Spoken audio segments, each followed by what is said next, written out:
তো আমাদের হচ্ছে আজকের বায়োলজি ডে 3 আমরা প্রথম দুইটা ক্লাস আলোচনা করছিলাম হচ্ছে এসএসসি বায়োলজির দ্বিতীয় অধ্যায় মানে জীবকোষ এবং টিস্যু অধ্যায়ের উপর।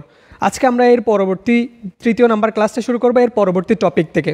তো তোমরা আগে যারা ক্লাসগুলো দেখছিলা নিশ্চয়ই তাদের কোনো প্রবলেম থাকলে বা তারা হচ্ছে আমাদের কমেন্টে জিজ্ঞেস করতে পারবা, কোনো কোয়েশ্চেন থাকলে কমেন্টে জিজ্ঞেস করতে পারো।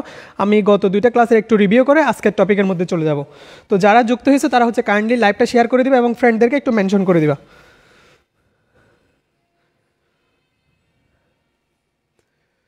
আচ্ছা, ইতিমধ্যে অনেকে চলে আসছো, তারা হচ্ছে লাইভটা শেয়ার করে এবং ফ্রেন্ডদেরকে মেনশন করে দিবা যাতে সবাই কোর্সটা করতে পারে, বা যেহেতু একটা ফ্রি কোর্স যাতে সবাই করার সুযোগ পায়। অধ্যায়ের নাম ছিল হচ্ছে জীবকোষ এবং টিস্যু।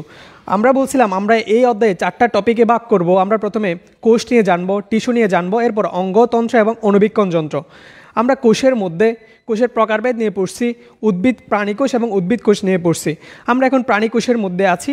প্রাণীকোষের মধ্যে আছে হচ্ছে একটা হচ্ছে মৃত বা জড়বস্তু, আর একটা হচ্ছে সজীব। সজীবের মধ্যে আমরা পড়ছিলাম হচ্ছে এর মধ্যে কোষ ঝিল্লি থাকবে, সাইটোপ্লাজম থাকবে এবং নিউক্লিয়াস থাকবে। গত ক্লাসে আমরা হচ্ছে কোষ প্রাচীর নিয়ে আলোচনা করছিলাম, কোষ ঝিল্লি নিয়ে আলোচনা করছিলাম। আজকের ক্লাসে আমাদের আলোচ্য টপিক হচ্ছে সাইটোপ্লাজমীয় অঙ্গাণু। সাইটোপ্লাজমীয় অঙ্গাণু আলোচনা করার আগে আমাদেরকে প্রথমে জানতে হবে সাইটোপ্লাজমটা কি। আচ্ছা,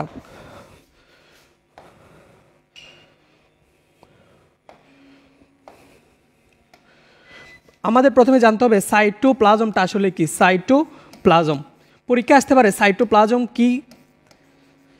প্লাজম প্রথমে দেখা হচ্ছে সাইট আসছে। সাইটো মানে হচ্ছে সাইট, বা সাইটো মানে হচ্ছে কোষ। সাইট মানে হচ্ছে কোষ। প্লাজম মিন্স হচ্ছে প্লাজমা।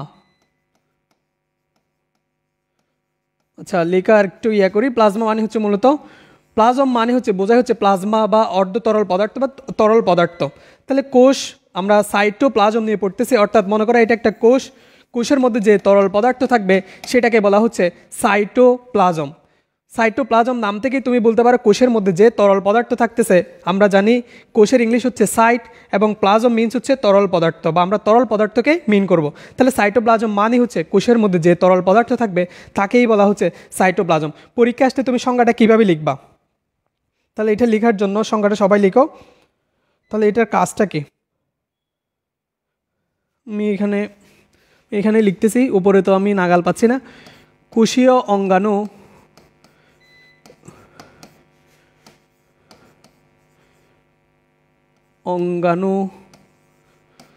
ধারণকারী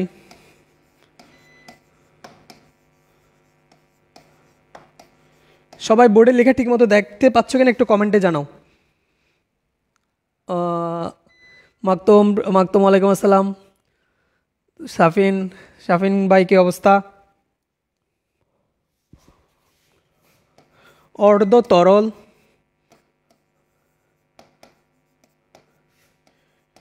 সজীব কলয়রাল। আমি উপরে লিখতে পারতেছি না, একটু বেশি লম্বা হওয়াতে উপরে লিখতে পারতেছি না। জেলি সদৃশ পদার্থকে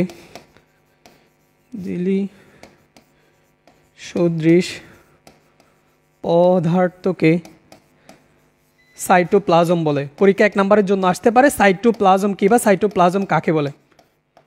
সাইটোপ্লাজম বলে লেখা না বুঝলে একটু বলিও। লেখাও সুন্দর, আমিও সুন্দর। দেখো, লেখা না বুঝলে একটু বলিও। তাহলে প্রথমে দেখা হচ্ছে আমরা বললাম কোষীয় অঙ্গাণু ধারণকারী। সাইটোপ্লাজম মানে হচ্ছে আমরা বলছিলাম কোষের মধ্যে যে তরল পদার্থ থাকবে সেটাকে আমরা বলছি হচ্ছে সাইটোপ্লাজম। তো এটার প্রথম ইয়েটা দেখতেছি, এটা হচ্ছে কোষীয় অঙ্গাণুগুলোকে ধারণ করবে। কোষের মধ্যে অনেকগুলো অঙ্গাণু, সেগুলো আমরা আজকে আলোচনা করব। গত ক্লাসেও আমরা বলছি কোষীয় অঙ্গাণুর মধ্যে কী কী আছে। তো এরা হচ্ছে প্রথম কাজটা হচ্ছে এরা কোষীয় অঙ্গাণুগুলোকে ধারণ করবে। এরপরে বলতেছে অর্ধ তরল, অর্থাৎ এটা পুরাটা তরল পদার্থও না আবার পুরাটা কঠিন পদার্থও না, সেই জন্য এটা হচ্ছে অর্ধ তরল। সজীব কি এটা জিজ্ঞেস করলে তুমি বলবো ভাই যে এটা জীবিত সজীব। আসলে এখানে সজীব মানে সেটা না, সজীব মানে হচ্ছে যার মধ্যে বিপাকীয় বিক্রিয়া চলবে। অর্থাৎ যেখানে বিপাকীয় বিক্রিয়া চলবে আমরা বায়োলজিতে সেটাকেই বলি হচ্ছে সজীব। বিপাকীয় বিক্রিয়া মানে কি? বিপাকীয় বিক্রিয়া মানে মনে করা হচ্ছে এর মধ্যে অনেকগুলা কোষীয় অঙ্গাণু থাকবে। সাইটোপ্লাজম থাকবে, প্লাস্টিড থাকবে, যে যার কাজগুলো করবে, এর ফলে শক্তি উৎপন্ন হতে পারে বা শক্তি খরচ হতে পারে। মানে এখানে মূলত হচ্ছে বিপাকীয় বিক্রিয়া চলবে, সেটাকে আমরা বলবো হচ্ছে সজীব, বা সেটাকে আমরা বুঝবো হচ্ছে সজীব। এটা হচ্ছে কলয়েডাল। এরপর হচ্ছে দেখতে জেলি সদৃশ পদার্থকে বলা হচ্ছে সাইটোপ্লাজম। আশা করি সাইটোপ্লাজমের সংজ্ঞাটা তোমরা সকলেই বুঝতে পারছো। কোনো এই ডেফিনেশন, এই সংজ্ঞা থেকে যদি কারো কোনো প্রশ্ন থাকে সেটা একটু কমেন্টে জানাও। আর সবাই ঠিকমতো বুঝতে পারতেছে কিনা একটু জানাও।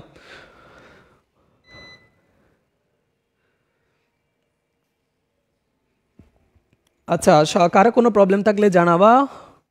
এরপরের টপিকটা হচ্ছে আমরা সাইটোপ্লাজমে অঙ্গাণুগুলাতে চলে যাব। তাহলে সাইটোপ্লাজমের পরে আমরা যাব হচ্ছে সাইটোপ্লাজমে অঙ্গাণু। তাহলে আমরা সাইটোপ্লাজম বললাম, সাইটোপ্লাজমের সংজ্ঞা থেকে আমরা বললাম এটা হচ্ছে কোষীয় অঙ্গাণুসমূহকে ধারণ করবে। তাহলে কোষীয় অঙ্গাণুর মধ্যে কী কী আছে দেখো, সাইটোপ্লাজমীয় অঙ্গাণু, সাইটোপ্লাজমীয়,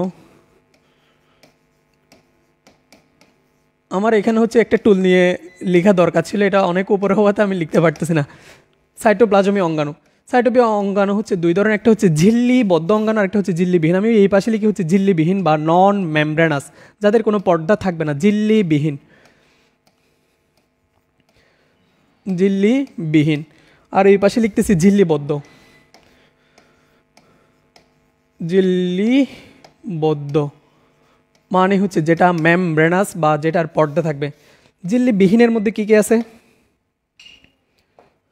আচ্ছা এটা দেখা যাবে না, হলুদ দিয়ে লিখি। ঝিল্লিবিহীনের মধ্যে আমি একটা ছন্দ বলতেছি বা একটা লাইন বলতেছি, সেটা দিয়ে তোমরা ঝিল্লিবিহীনগুলো মনে রাখবা, ঝিল্লিবদ্ধগুলো লিখে দিতে পারবা। তোমরা লিখতে পারো হচ্ছে প্রথম মামাই সেরা,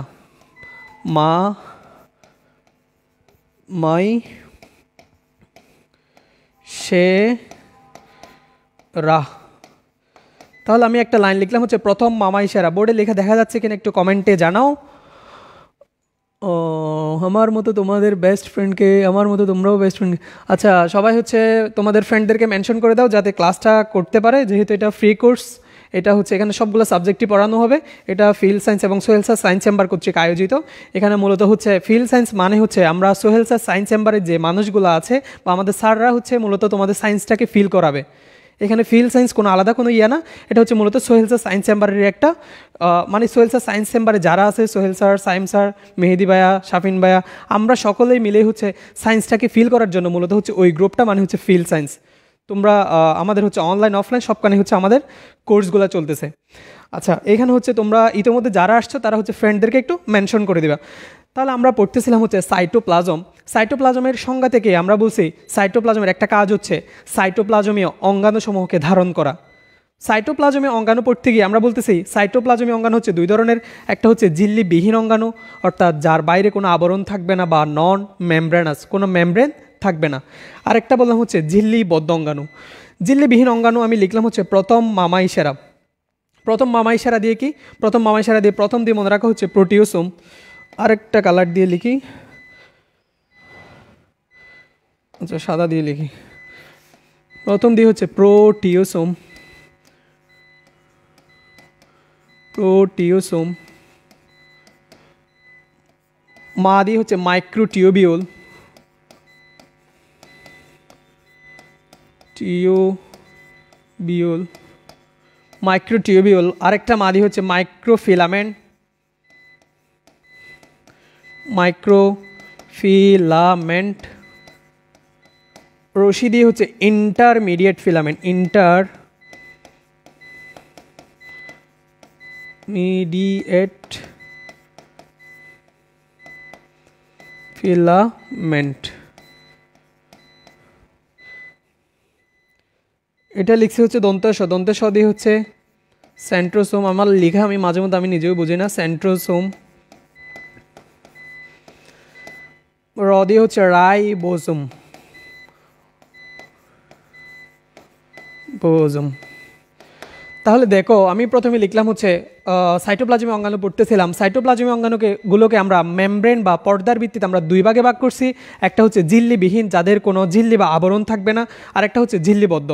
ঝিল্লিবিহীনের মধ্যে আমরা বললাম প্রথম মামাই সেরা। প্রথম দিয়ে হচ্ছে প্রোটিওসোম, মতে হচ্ছে মাইক্রোটিউবিউল। আচ্ছা একটু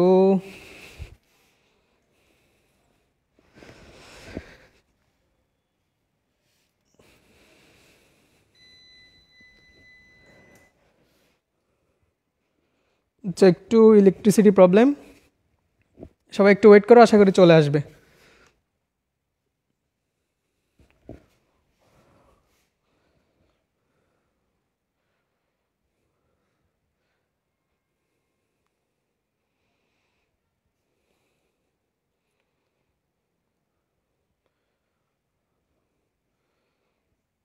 আচ্ছা, আগের স্লাইডটা চলে গেছে, এখন আবার লিখতে হবে। আচ্ছা, নতুন যারা চলে আসছো তারা ফ্রেন্ডদেরকে মেনশন করো, আমি আবার লিখতেছি, সমস্যা নাই। ইলেকট্রিসিটি প্রবলেমের কারণে আগের স্লাইডটা চলে গেছে। আচ্ছা, আমরা পড়তেছিলাম সাইটোপ্লাজমি অঙ্গাণু। সাইটোপ্লাজমি অঙ্গাণুকে দুই ভাগে ভাগ করছি, একটা ঝিল্লিবিহীন অঙ্গাণু আর একটা ঝিল্লিবদ্ধ অঙ্গাণু। সবাইকে আগের স্লাইডটা লিখতে পারছিলা? যদি লিখতে না পারো আমি আবার লিখবো, যারা লিখতে পারো না একটু কমেন্টে জানাও। ও, হিস্টোরিতে থাকবে শাফিন ভাই, থ্যাংক ইউ। হিস্টোরি কই?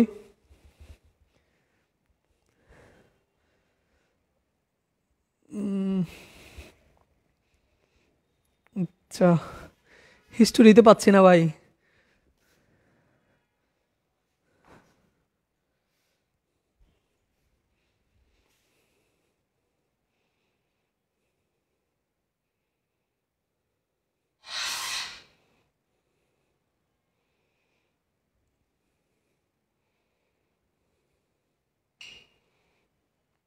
আচ্ছা,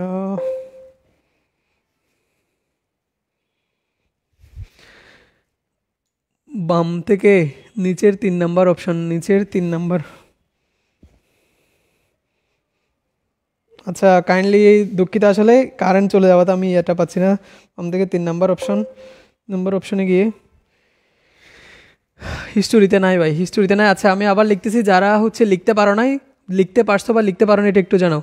লিখতে পারো নি, আচ্ছা সমস্যা নাই, আমি আবার লিখতেছি। হিস্টোরিতে নাই, ওকে। তারপরে আবার একটু চেক করে দেখি, কষ্ট লাগতেছে, একবার লিখছিলাম এখন আবার লিখতে হবে, এই কারণে একটু আবার লিখেন তাহলে। আচ্ছা ঠিক আছে, আমি কালারটা একটু চেঞ্জ করি। আচ্ছা সবাই দেখো, আমরা সাইটোপ্লাজমি অঙ্গাণু নিয়ে পড়তেছিলাম।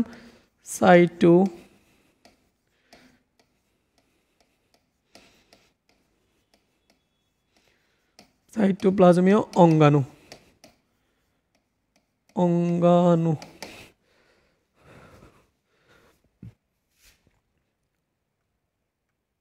আচ্ছা, যারা ইতিমধ্যে চলে আসছে তারা ফ্রেন্ডদের মেনশন করে দাও। আমরা পড়তেছিলাম জীবকোষ এবং টিস্যু অধ্যায়। সাইটোপ্লাজমি অঙ্গাণু। সাইটোপ্লাজমি অঙ্গাণুগুলোকে আবরণের ভিত্তিতে দুই ভাগে ভাগ করা হয়। একটা ঝিল্লিবদ্ধ, এখানে ঝিল্লিবিহীন লিখি, একটা ঝিল্লিবিহীন বা নন মেমব্রেনাস, আর একটা ঝিল্লিবদ্ধ, আর একটা ঝিল্লিবদ্ধ।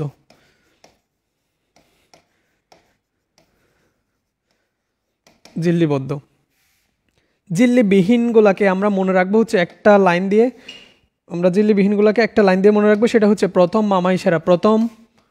প্রথম মামা মানে বড় মামা না, আসলে প্রথম মামাই সেরা, মাই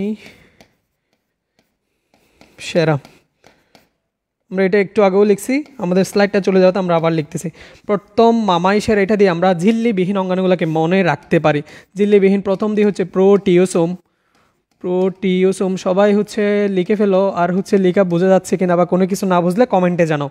মা দিয়ে মাইক্রোটিউবিউল,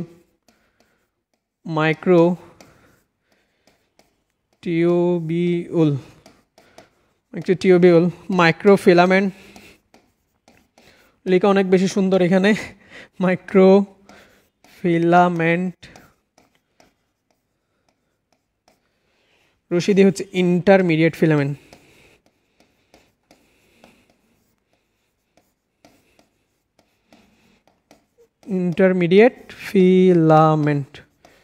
ইন্টারমিডিয়েট ফিলামেন্ট। এরপরে দন্তে সতে সেন্ট্রোসোম, জুম বা সোম যেটাই লিখো, সেন্ট্রোসোম। এটা রাইবোসোম। রাইবোজোম। আচ্ছা, আবার যাতে চলে না যায় তোমরা দোয়া করো, এরপরে হয়তো আবার চলে যেতেও পারে, আশা করি যাবে না। আচ্ছা, আমি মুখে বলে দিচ্ছি আবার, সবাই একটু খেয়াল করো। দেখো, ঝিল্লিবিহীন অঙ্গাণু, সাইটোপ্লাজমীয় অঙ্গাণুগুলোর মধ্যে আমরা প্রথমে লিখলাম হচ্ছে ঝিল্লিবিহীন অঙ্গাণু। ঝিল্লিবিহীন অঙ্গাণুগুলা মানে হচ্ছে যাদের বাইরে কোনো আবরণ থাকবে না। তোমার যদি ঝিল্লিবিহীনটা মনে থাকে তাহলে তুমি এমসিকিউতে আসলে ঝিল্লিবদ্ধটা লিখতে পারতেছো, তুমি যে কোনো একটা মনে রাখো। ঝিল্লিবিহীন যেহেতু কম, এটাই আমরা মনে রাখার ট্রাই করব। তাহলে ঝিল্লিবিহীনটা আমি মনে রাখতে বলছি হচ্ছে প্রথম মামাইশেরা, এই লাইনটা দিয়ে তুমি এগুলোকে মনে রাখতে পারো। তাহলে প্রথম মানে কি? প্রথম প্রথম মামাইশেরা প্রথম দিয়ে হচ্ছে প্রোটিওসোম, মা দিয়ে হচ্ছে মাইক্রোটিউবিউল, মা দিয়ে হচ্ছে আরেকটা মা দিয়ে লিখলাম হচ্ছে মাইক্রোফিলামেন্ট, রশি দিয়ে লিখলাম ইন্টারমিডিয়েট ফিলামেন্ট। এই তিনটা মিলে গঠন করা হচ্ছে কোষ কঙ্কাল। তোমরা তোমাদের বইয়ের মধ্যে পাবা কোষ কঙ্কালকে তিনটা ভাগে ভাগ করছে, বা কোষ কঙ্কাল তিনটা ভাগে বিভক্ত। একটা হচ্ছে মাইক্রোটিউবিউল, একটা হচ্ছে মাইক্রোফিলামেন্ট, আর একটা হচ্ছে ইন্টারমিডিয়েট ফিলামেন্ট। তিনোটাই হচ্ছে ঝিল্লিবিহীন অঙ্গাণুর অন্তর্ভুক্ত। এরপরে দেখো হচ্ছে দন্তে স দিয়ে হচ্ছে সেন্ট্রোজোম লিখলাম, রা দিয়ে হচ্ছে রাইবোজোম লিখলাম। আশা করি এটা সবাই বুঝতে পারছো। বুঝতে না পারলে একটু কমেন্টে জানাও, বুঝতে পারছো কিনা সেটাও কমেন্টে জানাও। তাহলে ঝিল্লিবদ্ধর মধ্যে কী কী থাকবে? বাকি যা যা আছে সবগুলো, যেমন হচ্ছে mitochondria,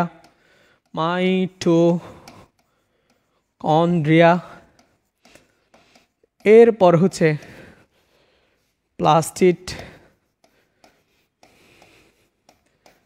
plastid, lysosome, Golgi body, এরপর আসে হচ্ছে এন্ডোপ্লাজমিক রেটিকুলাম, এন্ডোপ্লাজমিক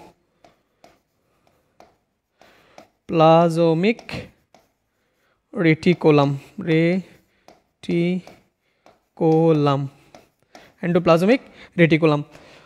আরও অনেকগুলো আছে, ইত্যাদি দিয়ে দাও, রশি তজহলা ইত্যাদি কিন্তু আবার একটা অঙ্গাণু না, ইত্যাদি মানে হচ্ছে আরও অনেকগুলো আছে।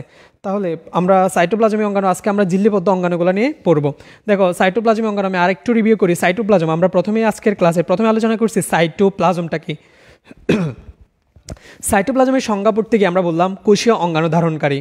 কোষীয় অঙ্গাণু ধারণকারী অর্ধতরল সজীব জেলি সদৃশ পদার্থটাকে বলা হচ্ছে সাইটোপ্লাজম। তো সাইটোপ্লাজমিক অঙ্গাণুর মধ্যে একটা হচ্ছে ঝিল্লিবদ্ধ অঙ্গাণু, ঝিল্লির ভিত্তিতে বা আবরণের ভিত্তিতে এদেরকে আমরা দুই ভাগে বিভক্ত করতে পারি। একটা হচ্ছে ঝিল্লিবিহীন আর একটা হচ্ছে ঝিল্লিবদ্ধ। আমরা যদি যে কোনো একটা মনে রাখতে পারি তাহলে পরীক্ষা এমসিকিউতে আসলে আমরা সঠিকভাবে অ্যান্সারগুলো দিতে পারবো। ঝিল্লিবিহীনের মধ্যে আমি মনে রাখতে বললাম প্রথম মামাইশেরা দিয়ে proteasome, microtubule, microfilament, intermediate filament, centrosome, আরেকটা হচ্ছে রাইবোসোম।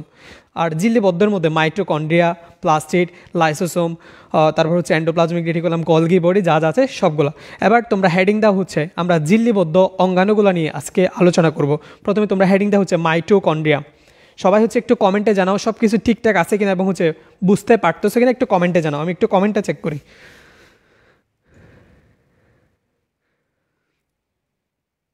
আচ্ছা, আমরা এখন মাইটোকন্ড্রিয়া নিয়ে পড়ব।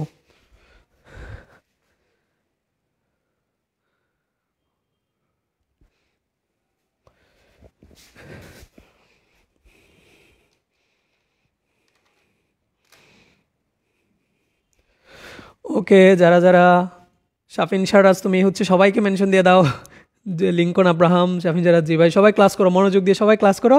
আর হচ্ছে যারা এসএসসি 22, 23 বা 24 ব্যাচের আছো, ক্লাস করতেছো, তারা হচ্ছে ফ্রেন্ডদেরকে মেনশন করে দিতে পারো, কারণ হচ্ছে এটা দীর্ঘদিন একটা লং কোর্স। তোমাদের জন্য এসএসসি সায়েন্স ফ্রি কোর্সেস নামে একটা প্রাইভেট গ্রুপ আছে, তোমরা চাইলেই সেই গ্রুপে অ্যাড হয়ে ক্লাসের নোটগুলো শেয়ার করে তোমরা আর হচ্ছে অনেকগুলো পরীক্ষা অংশ নিতে পারো।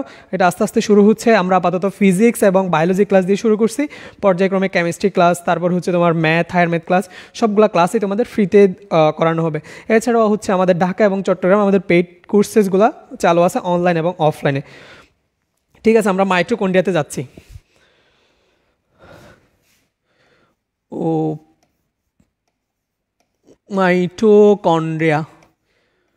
মাইটোকন্ড্রিয়াটা পরীক্ষার জন্য হচ্ছে অধ্যায়ের মানে তুমি 5 স্টার একটা টপিক বলতে পারো মাইটোকন্ড্রিয়া নিয়ে তোমাদের বইয়ে হচ্ছে এত বেশি আলোচনা নাই, অনেক বেশি আলোচনা আছে আবার এত বেশি নাইও। অর্থাৎ আমরা যেহেতু এসএসসি বায়োলজির ক্লাসগুলো করতেছি তাহলে আমরা এত বেশি ডিটেলসে যাব না, বইয়ে যা কিছু আছে সেটা নিয়ে আলোচনা করার চেষ্টা করব। আচ্ছা, ওয়ালাইকুম আসসালাম, যারা সালাম দিচ্ছ ওয়ালাইকুম আসসালাম। আচ্ছা, তোমাদের বইয়ে একটা কনফিউশন ক্রিয়েট করছে, সেটা হচ্ছে আবিষ্কার নিয়ে। তোমাদের বইয়ে লেখা আছে হচ্ছে 1897, মেবি 1897 সালে বিজ্ঞানী ব্যান্ডা মাইটোকন্ড্রিয়া আবিষ্কার করেন। পরীক্ষায় যদি আসে তোমরা এইটাই দিয়ে দিবা, কিন্তু হচ্ছে রিয়েলি মানে হচ্ছে অনেকগুলা বইতে বা ইন্টারমিডিয়েটের বই বলো বা অন্যান্য বইগুলোতে মাইটোকন্ড্রিয়ার আবিষ্কার বলছে বিজ্ঞানী কলিকারকে। তাহলে তোমরা এটাও জেনে রাখো, আবিষ্কার করেন। আবিষ্কার প্রথমে দেখো হচ্ছে আবিষ্কার, তাহলে মাইটোকন্ড্রিয়ার আবিষ্কার হচ্ছে বিজ্ঞানী কলিকার। বিজ্ঞানী কলিকার তোমরা মনে রাখতে পারো, আবিষ্কার কলিকার। তাহলে আবিষ্কার কে করেন? কলিকার। কত সালে? 1850 সালে। কিন্তু পরীক্ষায় যদি তোমার অপশনে কলিকার না থাকে বা যদি ব্যান্ডা থাকে, যেহেতু আমরা এসএসসির ক্লাসটা করতেছি, এখানে বইয়ের মধ্যে 1897 সালে বিজ্ঞানী ব্যান্ডা বলা আছে, তাহলে তোমরা ব্যান্ডাটাই সঠিক আনসারে দাগাবা। তাহলে কলিকার নামকরণ করেন হচ্ছে 1850 সালে, সরি আবিষ্কার করেন। এরপর হচ্ছে নামকরণ। নামকরণ নামকরণ হচ্ছে কার্ল ব্যান্ডা। তোমাদের বইয়ে যে সুন্দর নামটা দেওয়া আছে কার্ল ব্যান্ডা। কার্ল ব্যান্ডা কত সালে? তোমাদের বই 1897 সালে দেওয়া আছে। এটা এমনিতে হচ্ছে বেশিরভাগ তোমাদের বইয়ে মেবি 1898 এরকম কিছু দেওয়া আছে। এটা হচ্ছে তোমাদের বইয়ে যেটা দেওয়া আছে তার চেয়ে হচ্ছে তোমাদের বই 97 দেওয়া আছে, মেবি তোমাদের বইয়েরটাই জেনে রাখো 97 নাকি 98 দেওয়া আছে। এটা হচ্ছে 1800, এমনিতে 97, তোমাদের বই 97 দেওয়া আছে, মেবি 97 বা 98, এটা আমার হচ্ছে কনফিউশন, ঠিক মনে নাই। তাহলে প্রথমে দেখো আবিষ্কার হচ্ছে বিজ্ঞানী কলিকার, এরপরে নামকরণ। নামকরণ হচ্ছে বিজ্ঞানী ব্যান্ডা। নামকরণ দন্ত ন, নামকরণ হচ্ছে ব্যান্ডা। নামকরণ হচ্ছে ব্যান্ডা, আবিষ্কারকরণ হচ্ছে কলিকার। কিন্তু তোমাদের বইয়ে যেটা আছে তোমরা পরীক্ষা আসলে সেটাই অ্যান্সার করবা। আমি আবার বলে দিচ্ছি, তখন আমাকে বলতে পারবে না। আচ্ছা, এইটাকে হচ্ছে ডাকা হয় হচ্ছে কোষের পাওয়ার হাউস বা শক্তিঘর। তোমার পরীক্ষা যদি কোনো প্রশ্নই না আসে, তাহলে এটা মানে তোমার এখান থেকে কী কী প্রশ্ন আসবে সেটা বলি। কোষের পাওয়ার হাউস, কোষের পাওয়ার হাউস বা শক্তিঘর, এটাকে বলা হচ্ছে কোষের পাওয়ার হাউস বা শক্তিঘর। তাহলে আমরা মাইটোকন্ড্রিয়া নিয়ে কয়েকটা জিনিস জানলাম। বা মাইটোকন্ড্রিয়া হচ্ছে একটা সাইটোপ্লাজমীয় অঙ্গাণু, যেটা হচ্ছে ঝিল্লিবদ্ধ অঙ্গাণু। ঝিল্লিবদ্ধ অঙ্গাণু এর আবিষ্কার হচ্ছে বিজ্ঞানী কলিকার, কিন্তু তোমাদের বইয়ে আবিষ্কার দেওয়া আছে হচ্ছে বিজ্ঞানী ব্যান্ডাকে।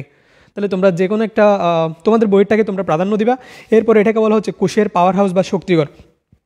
এটাকে কোষের পাওয়ার হাউস বা শক্তিঘর কেন বলা হয় সেটা আমরা এই টপিকটা শেষ হলেই তোমরা নিজেরাই বলতে পারবা। কোষের পাওয়ার হাউস বা শক্তিঘর কেন বলা হয়, প্রশ্নটা অনেক অনেক অনেক বেশি ইম্পর্ট্যান্ট। তুমি এটা হচ্ছে যত স্টার, ইনফিনিটি স্টার দিতে পারো, মানে তোমার অধ্যায় থেকে এটা তোমার জীবনে আসবেই আসবে। মানে এই প্রশ্নটা যদি তুমি 9-10-এ যে কোনো সময় এই প্রশ্নটা তোমার জীবনে আসবে, যদি এসএসসি পরীক্ষা হোক, স্কুলের টেস্ট পরীক্ষা হোক, অর্ধবার্ষিক পরীক্ষা, যে কোনো পরীক্ষায় এই প্রশ্নটা আসবে। মানে সোহেল স্যারের সেই ডায়লগটাও বলতে পারো, যদি এই প্রশ্নটা না আসো তুমি লিখে দিতে পারো, সেরকম এটা ইম্পর্টেন্ট। আচ্ছা, এবার আমরা মাইটোকন্ড্রিয়ার ভৌত গঠনের মধ্যে যাব। ভৌত গঠন মানে হচ্ছে মাইটোকন্ড্রিয়া কী কী নিয়ে গঠিত হচ্ছে।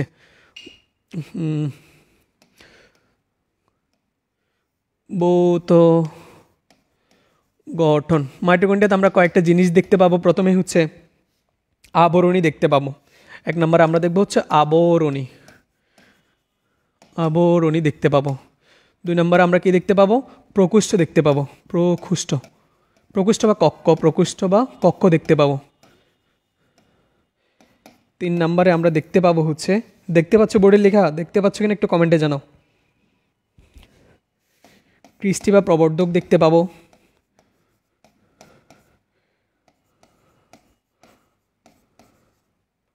প্রবর্ধক দেখতে পাবো। এরপরে দেখতে পাবো হচ্ছে অক্সিজম। অক্সিজম। এরপরে তোমাদের বই তার দেওয়া নাই, এমনিতে অ্যাটিপি, সিনথেটিক বা ইটিসি, তারপর হচ্ছে বৃত্তাকার, ডিএনএ ও রাইবোজোম, এগুলো হচ্ছে আমরা ইন্টারমিডিয়েটে এগুলো ডিটেলসে বলা আছে। 9-10 সিলেবাসে এর বাইরে আর কিছু বলে নাই চিত্রটার মধ্যে, তো আমরা আপাতত এগুলো নিয়ে জানবো।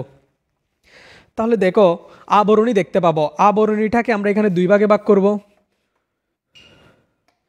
তাহলে আমরা এখানে যে আবরণী দেখব বা আমরা মাইটোকন্ড্রিয়ার যে আবরণী দেখব সেটাকে আমরা 2টা ভাগে ভাগ করবো। একটা হচ্ছে বহিস্থ আবরণ আর একটা হচ্ছে অন্তস্থ আবরণ।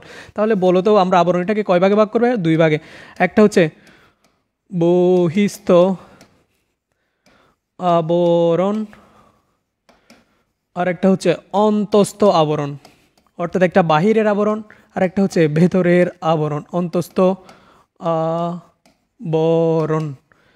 তারপর এর প্রকোষ্ঠকে আমরা দুই ভাগে ভাগ করব, একটা হচ্ছে বহিস্থ প্রকোষ্ঠ আর একটা হচ্ছে অভ্যন্তরীণ প্রকোষ্ঠ বা কক্ষ। সবাই বুঝতে পারতেছে কিনা একটু কমেন্টে জানাও। একটা হচ্ছে বহিস্থ প্রকোষ্ঠ, বহিস্থ প্রকোষ্ঠ, আরেকটা হচ্ছে অন্তস্থ বা অভ্যন্তরীণ প্রকোষ্ঠ। অভ্যন্তরীণ প্রকোষ্ঠ, এই যে অভ্যন্তরীণ প্রকোষ্ঠের কথা বলতেছি সেখানেই থাকবে হচ্ছে ম্যাট্রিক্স থাকবে। অভ্যন্তরীণ প্রকোষ্ঠের মধ্যে ম্যাট্রিক্স বা তরল পদার্থ, ম্যাট্রিক্স মাইটোকন্ড্রিয়ার যে তরল পদার্থ সেটাকে বলা হচ্ছে ম্যাট্রিক্স। অভ্যন্তরীণ প্রকোষ্ঠের মধ্যে ম্যাট্রিক্স থাকে, এরপরে ক্রিস্টি বা প্রবর্ধক থাকবে, অক্সিসোম থাকবে।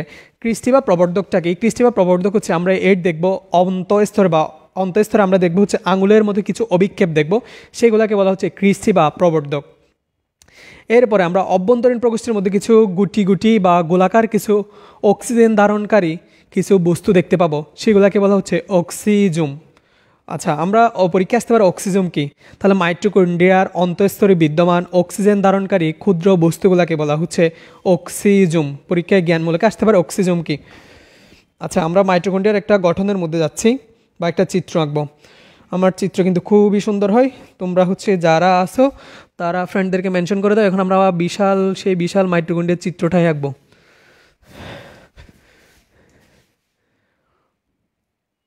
আচ্ছা, যারা আছো তারা হচ্ছে ক্লাসটা একটু মনোযোগ দিয়ে করো, ফ্রেন্ডদেরকে মেনশন করে দাও। এখন আমরা হচ্ছে মাইটোকন্ড্রিয়ার চিত্র আঁকবো।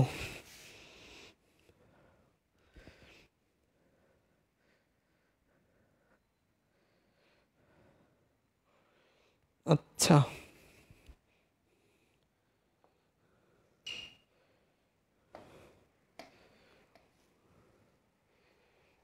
ব্ল্যাক দিলে আশা করি। মাইটোকন্ড্রিয়ার চিত্র কীভাবে আঁকি একটু খেয়াল করো।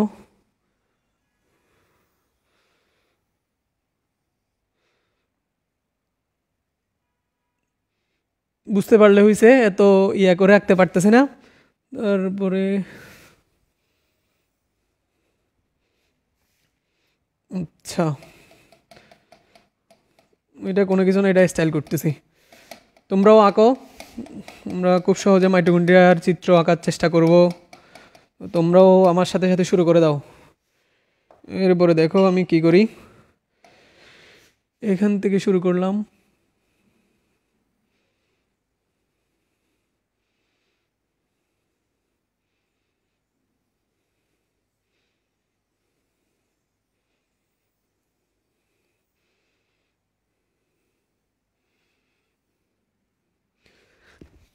আচ্ছা, সবাই দেখো আমি কি এঁকে ফেললাম। মাইটোকন্ড্রিয়া এখানে অনেক বেশি দিয়ে দিছি, তুমি বুঝতে পারলেই হয়েছে। মাইটোকন্ড্রিয়া সবাই হচ্ছে বুঝতে পারতেছো কিনা একটু কমেন্টে জানাও। সবাই বুঝতে পারতেছো কিনা একটু কমেন্টে জানাবা। আচ্ছা, এবার হচ্ছে কি, আচ্ছা আমি আরও কিছু দিয়ে দিই। আমি অক্সিজেনগুলোকে দিয়ে দিই, অক্সিজেনগুলোকে কালার দিয়ে দিতে পারি। অক্সিজেনগুলো আমি হলুদ কালার দিয়ে দিই। ক্রিস্টির গায়ে হচ্ছে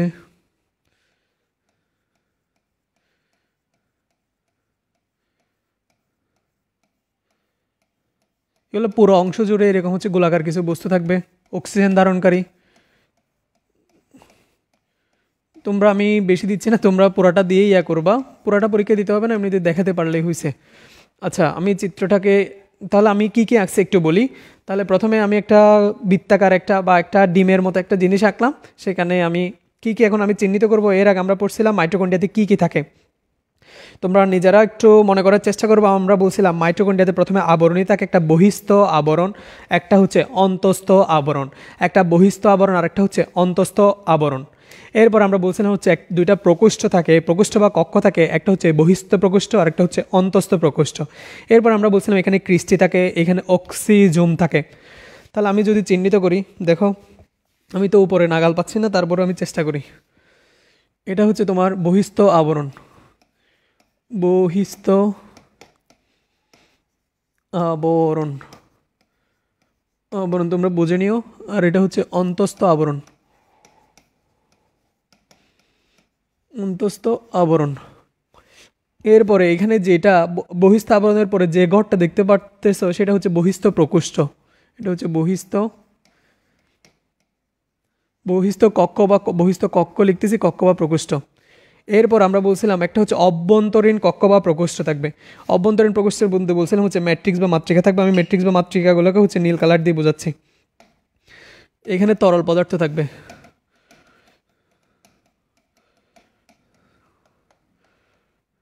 এখানে যে তরল পদার্থ অর্থাৎ ম্যাট্রিক্সের যে তরল পদার্থ সেটাকে বলা হচ্ছে, ধরো মাইটোকন্ড্রিয়ার যে তরল পদার্থ সেটাকে বলা হচ্ছে ম্যাট্রিক্স। তাহলে এখানে যে তরল পদার্থ, তাহলে এটা হচ্ছে অভ্যন্তরীণ প্রকোষ্ঠ, আগে এটা হচ্ছে বহিস্থ, এটা হচ্ছে অভ্যন্তরীণ কক্ষ বা প্রকোষ্ঠ। অভ্যন্তরীণ কক্ষ। এখানে নীল কালারের যেগুলো সেগুলো হচ্ছে ম্যাট্রিক্স। এরপরে আঙুলের মতো তোমরা খেয়াল করো, এখানে অভ্যন্তরীণ আবরণের মধ্যে বা অভ্যন্তরীণ প্রকোষ্ঠের মধ্যে তোমরা দেখতেছো আঙুলের মতো কিছু অভিক্ষেপ। দেখো এখানে আঙুলের মধ্যে কিছু অভিক্ষেপ ভেতরের দিকে ঢোকানো, এগুলাকে বলা হচ্ছে ক্রিস্টি। এগুলাকে বলা হচ্ছে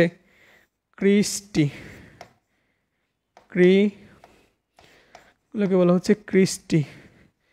এরপরে ক্রিস্টির গায়ে দেখো বৃন্তযুক্ত বা গোলাকার ছোট ছোট গোলাকার কিছু বস্তু দেখতে পাচ্ছি, এগুলোকে বলা হচ্ছে অক্সিজুম। এগুলো মূলত অক্সিজেন ধারণ করে, অক্সিজুম। তাহলে আমি কি সুন্দর একটা চিত্র এঁকে ফেললাম। তাহলে চিত্র নিচে লিখে দিবা, চিত্র মাইটোকন্ড্রিয়া।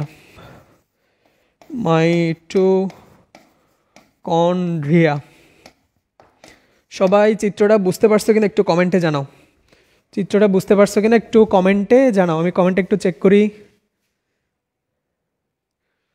মাইটোকন্ড্রিয়া সবাই বুঝতে পারতেছে কিনা একটু কমেন্ট করে জানাও, আর হচ্ছে ফ্রেন্ডদেরকে মেনশন করে দাও, লাইভটা শেয়ার করে দিতে পারো যাতে তোমার ফ্রেন্ডরাও ক্লাসটা করতে পারে। যেহেতু এটা একটা দীর্ঘদিনের একটা ফ্রি কোর্স, তোমাদের রেসপন্সের উপর নির্ভর করে আমরা এটা কতদিন চালু রাখবো বা কতদিন চালাবো। তাহলে আমি আরেকবার রিভিউ করি, তোমরা একটু খেয়াল করো। তাহলে আমরা পড়তেছিলাম হচ্ছে মাইটোকন্ড্রিয়ার আমি বললাম মাইটোকন্ড্রিয়া হচ্ছে আবিষ্কারক, বললাম আবিষ্কার হচ্ছে বিজ্ঞানী কলিকার, বা তোমাদের 9-10 বই আবিষ্কার বলা হচ্ছে বিজ্ঞানী ব্যান্ডা। তো তোমাদের পরীক্ষা আসলে তোমরা বইয়েরটাকে প্রাধান্য দিবা। এরপরে হচ্ছে আমরা পড়লাম মাইটোকন্ড্রিয়াকে বলা হচ্ছে কোষের পাওয়ার হাউস বা শক্তিঘর। মাইটোকন্ড্রিয়াকে কোষের পাওয়ার হাউস বা শক্তিঘর কেন বলা হয় সেটা আমরা এখন পড়ব। এরপর আমরা মাইটোকন্ড্রিয়ার চিত্র দেখলাম। মাইটোকন্ড্রিয়ার চিত্র দেখার আগে আমরা বললাম মাইটোকন্ড্রিয়ার ভৌত গঠন মানে মাইটোকন্ড্রিয়ার মধ্যে আমরা কি কি দেখতে পাবো। প্রথমে বললাম এর আবরণী দেখতে পাবো। আবরণীটাকে আমরা দুই ভাগে ভাগ করছি, একটা হচ্ছে বহিস্থ আবরণ, একটা হচ্ছে অন্তস্থ আবরণ। এরপর আমরা বললাম প্রকোষ্ঠ দেখতে পাবো, প্রকোষ্ঠ বা কক্ষ, একটা হচ্ছে বহিস্থ প্রকোষ্ঠ, একটা হচ্ছে অভ্যন্তরীণ প্রকোষ্ঠ। অভ্যন্তরীণ প্রকোষ্ঠ সেটার মধ্যে মূলত ম্যাট্রিক্স বা মাতৃকাটা থাকবে। যেমন আমরা সাইটোপ্লাজমের মাতৃকাকে বললাম কোষের মাতৃকাকে বললাম সাইটোপ্লাজম, নিউক্লিয়াসের মাতৃকাকে বলি হচ্ছে নিউক্লিওপ্লাজম। আমরা ম্যাট্রিক্সের যে মাতৃকা সেটাকে বলতেছি, মাইটোকন্ড্রিয়ার যে মাতৃকা সেটাকে বলতেছি ম্যাট্রিক্স। এটাকে ম্যাট্রিক্স কেন বলতেছি এটার অনেক ব্যাখ্যা আছে, বা মাইটোকন্ড্রিয়ার এটাকে ম্যাট্রিক্স কেন বলা হয় তোমরা যদি জেনে থাকো একটু কমেন্টে জানাও। অন্যান্য মাতৃকা চেয়ে এর মাতৃকাটা ডিফারেন্ট কেন, বা একে ডিফারেন্ট নামে ডাকা হচ্ছে কেন, তোমরা যদি জেনে থাকো কমেন্টে জানাও। আচ্ছা, এরপরে অভ্যন্তরীণ প্রকোষ্ঠের মধ্যে ম্যাট্রিক্স থাকতেছে, তারপর হচ্ছে এর মধ্যে ক্রিস্টি থাকে, আঙুলের মতো যে অভিক্ষেপ সেগুলাকে বলা হচ্ছে ক্রিস্টি। এর মধ্যে তুমি ছোট ছোট গোলাকার কিছু বস্তু দেখতে পাচ্ছ, তাদের মূল কাজটা হচ্ছে অক্সিজেন ধারণ করা, একে বলা হচ্ছে অক্সিজুম। সবাই এতটুকু বুঝতে পারছো কিনা একটু কমেন্টে জানো। এরপর আমরা মাইটোকন্ড্রিয়ার কাজ পড়ব। সবাই এতটুকু বুঝতে পারছো কিনা একটু কমেন্টে জানাও, আমি কমেন্টে একটু চেক করি।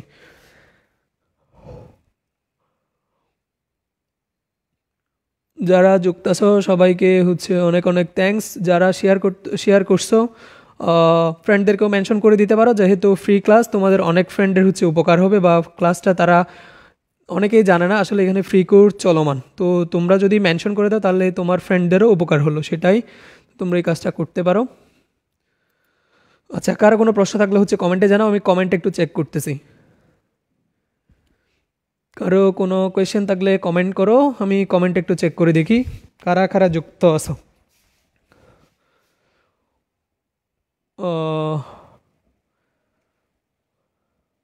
Khadija Khatun, Minu, very nice, thank you. তারপর যারা যারা আছে একটু কমেন্টে জানাও এবং বুঝতে পারতেছে কিনা একটু জানাও। আচ্ছা, এখন আমরা মাইটোকন্ড্রিয়ার কাজের মধ্যে যাব। মাইটোকন্ড্রিয়াকে আমরা বলছিলাম কোষের পাওয়ার হাউস বা শক্তিঘর। আমরা প্রথমেই বলছিলাম মাইটোকন্ড্রিয়াকে কোষের পাওয়ার হাউস বা শক্তিঘর বলা হয়। এর মধ্যে আমরা মাইটোকন্ড্রিয়ার মেইন কয়েকটা কাজ পড়ি। আচ্ছা, প্রথম কাজটা হচ্ছে এর প্রথম কাজ হচ্ছে 1 নাম্বার দিয়ে লিখতে পারো শক্তি উৎপাদন করা। মাইটোকন্ড্রিয়ার প্রথম কাজ হচ্ছে শক্তি উৎপাদন করা, শক্তি উৎপাদন করা। এর আরেকটা কাজ হচ্ছে এনজাইম ও কোএনজাইম ধারণ করা, এনজাইম ও কোএনজাইম ধারণ করা। পরীক্ষা অনেক সময় মাইটোকন্ড্রিয়ার কাজ লিখতে বলতে পারে, তো পয়েন্টগুলো সবাই লিখে নাও। এরপরে লিখো, সবাই দেখতে পাচ্ছ শ্বসনের, এরপরে লিখো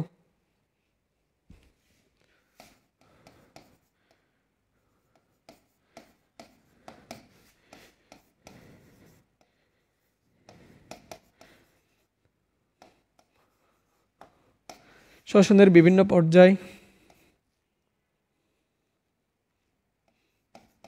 শ্বসনের বিভিন্ন পর্যায় সম্পন্ন করা।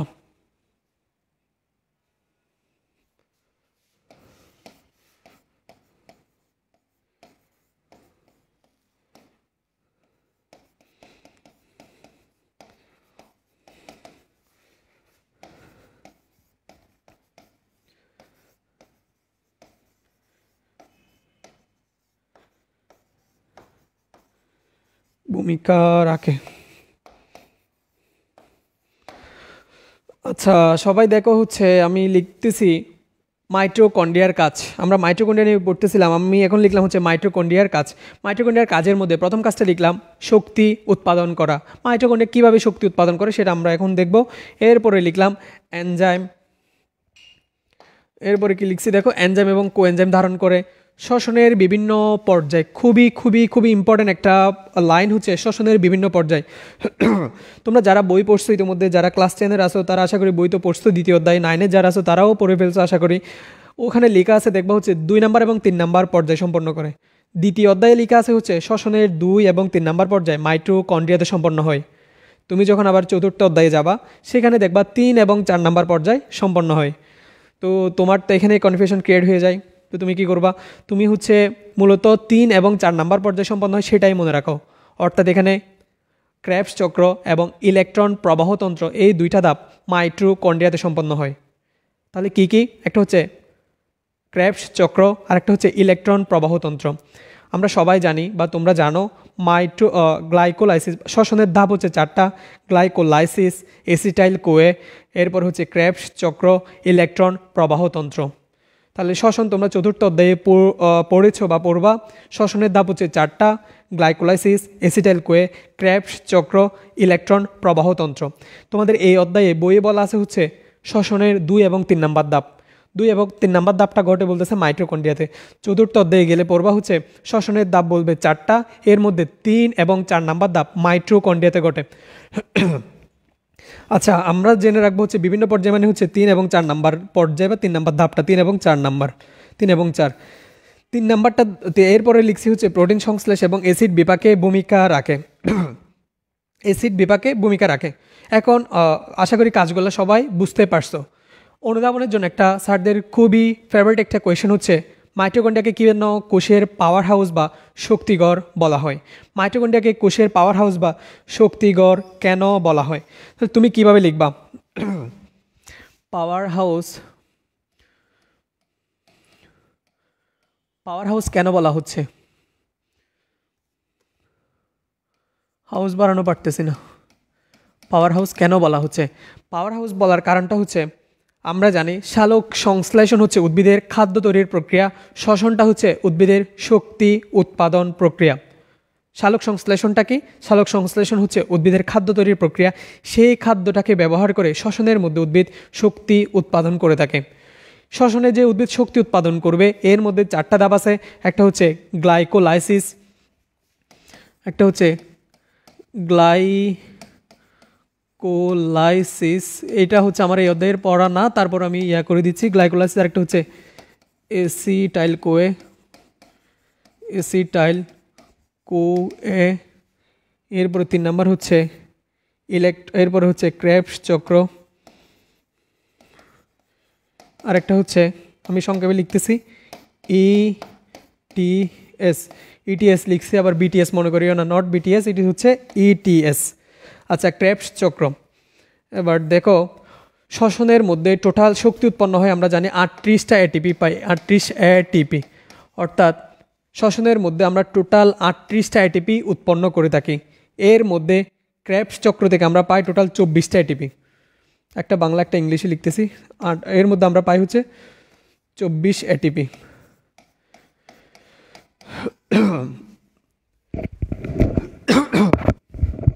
তাহলে এটাকে পাওয়ার হাউস বা শক্তিগড় কেন বলা হচ্ছে? পাওয়ার হাউস বা শক্তিগড় বলার কারণ হচ্ছে শক্তি উৎপাদনের প্রক্রিয়া হচ্ছে শ্বসন। শ্বসনের খুবই গুরুত্বপূর্ণ ধাপ হচ্ছে ক্রেবস চক্র এবং ইটিএস বা ইলেকট্রন ট্রান্সপোর্ট সিস্টেম। এই দুইটা ধাপ বা এই দুইটা পর্যায় মাইটোকন্ড্রিয়াতে ঘটে। মাইটোকন্ড্রিয়াতে ঘটে মানে হচ্ছে টোটাল শক্তি হচ্ছে 38 এটিপি, এর মধ্যে 24 এটিপি মাইটোকন্ড্রিয়াতে পাই বা মাইটোকন্ড্রিয়াতে 24 এটিপি উৎপন্ন হয়। অর্থাৎ শ্বসনের খুবই গুরুত্বপূর্ণ ধাপ ক্রেবস চক্র এবং ইলেকট্রন প্রবাহতন্ত্র মাইটোকন্ড্রিয়াতে ঘটে বলে একে বলা হচ্ছে কোষের পাওয়ার হাউস বা শক্তিঘর। অর্থাৎ মাইটোকন্ড্রিয়াতে সবচেয়ে বেশি শক্তি উৎপাদন হয়। তাহলে আমরা মাইটোকন্ড্রিয়াটাকে এখানে শেষ করতেছি। মাইটোকন্ড্রিয়া নিয়ে কারো কোনো কোয়েশ্চেন থাকলে করো, এরপর আমরা আরেকটা অঙ্গাণুর মধ্যে চলে যাব। সবাই বুঝতে পারতেছো কিনা বা কোনো কোয়েশ্চেন থাকলে একটু কমেন্টে জানাও, আমি কমেন্টে একটু চেক করবো, এরপর আমরা আরেকটাতে চলে যাব।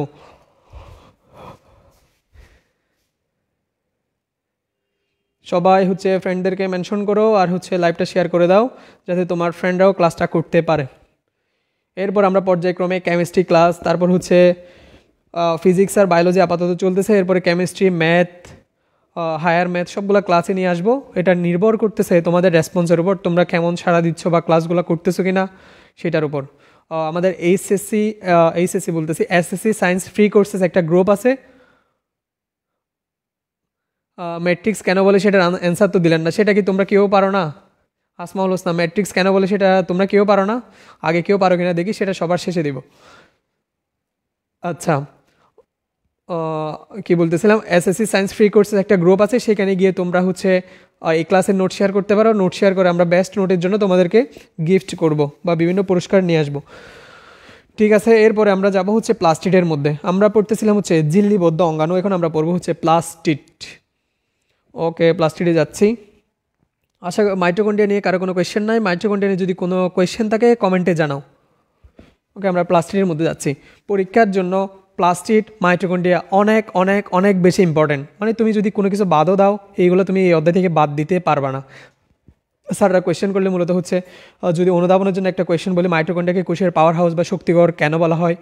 3 নাম্বার বা প্রয়োগের জন্য যদি একটা কোয়েশ্চেন বলি, তাহলে হচ্ছে মাইটোকন্ড্রিয়ার মাইটোকন্ড্রিয়ার সচিত্র বর্ণনা করো বা সচিহ্নিত চিত্র আঁকো। সচিহ্নিত মানে হচ্ছে তুমি মাইটোকন্ড্রিয়াটাকে আঁকবা, কোনটা কি সেটাকে চিহ্নিত করবা।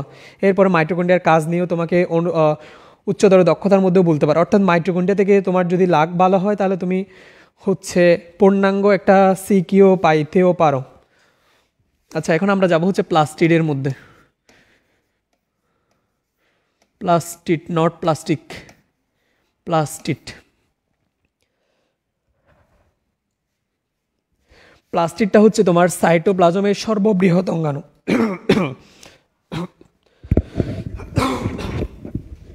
সরি, আচ্ছা, প্লাস্টিড নিয়ে পড়তেছিলাম আমরা। প্লাস্টিড হচ্ছে সাইটোপ্লাজমে, আমরা সাইটোপ্লাজমে অঙ্গাণুগুলো পড়তেছি। এর মধ্যে প্লাস্টিড হচ্ছে সাইটোপ্লাজমের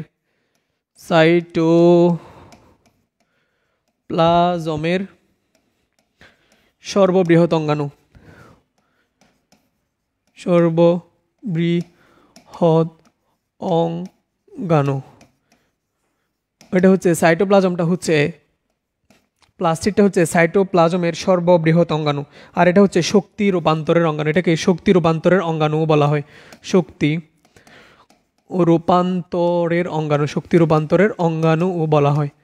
এইগুলো তোমার বিকল্প নামগুলো একে কী নামে ডাকা হচ্ছে, আদর করে কী নামে ডাকতেছে? সাইটোপ্লাজমের সর্ববৃহৎ অঙ্গাণু, তারপর এটাকে শক্তি রূপান্তরের অঙ্গাণু। এগুলো তোমার জেনে রাখতে হবে, কারণ হচ্ছে স্যাররা যখন কোয়েশ্চেন করবে উদ্দীপকের ক্ষেত্রে তোমাকে বলবে না যে বাবা প্লাস্টিডের চিত্রটা আঁকো, বাবা প্লাস্টিড ব্যাখ্যা করো, এটা তোমাকে বলবে না। তোমাকে বলবে হচ্ছে উদ্ভিদের এমন একটা অঙ্গাণু যেটা সাইটোপ্লাজমের মধ্যে সর্ববৃহৎ, সেই অঙ্গাণুটা সচিত্র ব্যাখ্যা করো বা সেটার গঠন ব্যাখ্যা করো। তোমাকে প্রশ্নগুলো এইভাবেই আসবে। তোমাকে বলে দিবে না যে প্লাস্টিড দিয়ে দিল, প্লাস্টিডটা অঙ্কন করো। তোমাকে এই কোয়েশ্চেনগুলো স্যাররা খুব কমই করে, একটু ট্রিকি কোয়েশ্চেন করবে। তাই তোমাদের এগুলো জেনে রাখতে হবে। আচ্ছা, মাইটোকন্ড্রিয়ার আবিষ্কার বা মাইটোকন্ড্রিয়ার আবিষ্কার কেউ কি জানো? মাইটোকন্ড্রিয়ার নামকরণ করেন কে? ধরো মাইটোকন্ড্রিয়া বলতেছে। আচ্ছা ঠিক আছে, মাইটোকন্ড্রিয়া যখন বললাম, আমাকে কমেন্টে জানা হচ্ছে মাইটোকন্ড্রিয়াকে কী নামে ডাকা হয় বা মাইটোকন্ড্রিয়াকে কী বলা হয়? মাইটোকন্ড্রিয়াকে কী নামে ডাকা হয় একটু কমেন্টে জানো। যারা ক্লাসে ছিল আশা করি সবাই অ্যান্সার করতে পারবা। বা মাইটোকন্ড্রিয়াকে কী বলা হয়, কোষের কী ধরনের অঙ্গাণু বলা হয়? বা আরও যদি বলে দিই স্পেসিফিক, মাইটোকন্ড্রিয়াকে কী হাউস বলা হয় বলো। কমেন্ট করো সবাই, হচ্ছে একটু কমেন্ট করো মাইটোকন্ড্রিয়া কী হাউস বলা হয়। কেউ কমেন্টই করতেছে না।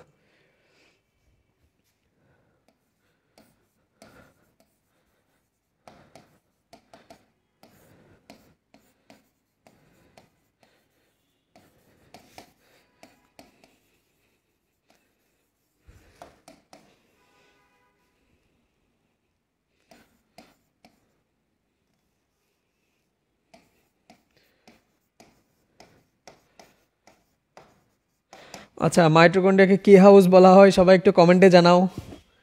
কমেন্ট করতেছো? কারা কারা আছে দেখি। দুজন কমেন্ট করছে, Tasfi Hasan power house, Khadija Khatun Mino power house, very good. বাকিরা কি ক্লাস করতেছো নাকি কী করতেছো আর? কমেন্টে জানাও। ফাহিমা জান্নাত কনিকা কোষের পাওয়ার হাউস, ভেরি গুড। বাকিরা যারা ক্লাস করতেছো নাকি এমনিতে আসছো এখানে, সবাই হচ্ছে কমেন্ট করো। আর হচ্ছে কোনো কোয়েশ্চেন থাকলে কমেন্টে জানাও, আমি কিছুক্ষণ পরপরই কমেন্ট চেক করতেছি, কারো কোনো কোয়েশ্চেন থাকলে সেটা অ্যান্সার দিয়ে ট্রাই করব। ঠিক আছে। আচ্ছা, আমাকে আরেকটা কোয়েশ্চেন বলো, হচ্ছে রাইবোজোম কি ঝিল্লিবদ্ধ অঙ্গাণু নাকি ঝিল্লিবিহীন অঙ্গাণু? Yes or no? রাইবোজোম, আচ্ছা রাইবোজোম ঝিল্লিবদ্ধ হলে লিখবা ঝিল্লিবদ্ধ, ঝিল্লিবিহীন হলে, রাইবোজোম কি ঝিল্লিবদ্ধ অঙ্গাণু নাকি ঝিল্লিবিহীন অঙ্গাণু, এটা একটু কমেন্টে জানাও। রাইবোজোমের কি ঝিল্লি আছে নাকি ঝিল্লি নাই? আচ্ছা, আমরা মাইটোকন্ড্রিয়াটা শেষ করছিলাম, এখন হচ্ছে আমরা প্লাস্টিডের মধ্যে আসছি। তাহলে প্লাস্টিডকে আমরা প্রথমে বললাম হচ্ছে এটা হচ্ছে সাইটোপ্লাজমের সর্ববৃহৎ অঙ্গাণু, এটাকে বলা হচ্ছে শক্তি রূপান্তরের অঙ্গাণু। এর আবিষ্কার লিখলাম হচ্ছে বিজ্ঞানী শিম্পার 1883 সালে প্লাস্টিড আবিষ্কার করেন। এখন আমরা এর ভৌত গঠনে যাব। ভৌত গঠন থেকে আমরা এর চিত্রটা দেখব, এরপরে আমরা এর যে প্রকারভেদগুলো আছে সেগুলো নিয়ে আলোচনা করব। সবাই হচ্ছে ফ্রেন্ডদেরকে মেনশন করে দাও এবং হচ্ছে লাইভটা শেয়ার করতে পারো। লাইভটা শেয়ার করো যাতে ফ্রেন্ডরা দেখতে পায়। আর হচ্ছে আমি কোয়েশ্চেন করছি, রাইবোজোম কি ঝিল্লিবদ্ধ অঙ্গাণু নাকি ঝিল্লিবিহীন অঙ্গাণু, সেটা একটু কমেন্টে জানাও। আমি ভৌত গঠন লিখতে লিখতে সেটা তোমরা কমেন্টে জানাও, রাইবোজোম ঝিল্লিবদ্ধ নাকি ঝিল্লিবিহীন।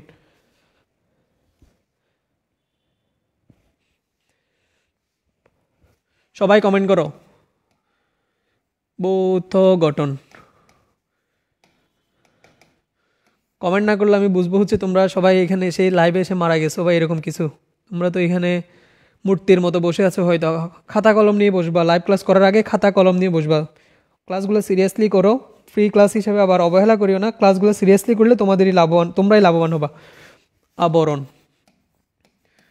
আবরণ ক্লাসগুলো তোমরা পাচ্ছ হচ্ছে সোহেলসের সায়েন্স চেম্বার এবং ফিল্ড সায়েন্সের সৌজন্যে। এখানে আমাদের এসএসসি এবং এইচএসসির অনেকগুলো ফ্রি কোর্স, আমাদের সোহেলসের science chamber group, field science group, field science YouTube, এগুলোতে অনেকগুলো কোর্স তোমরা পাবা। আচ্ছা, আমি ব্যাকগ্রাউন্ডটা একটু চেঞ্জ করি।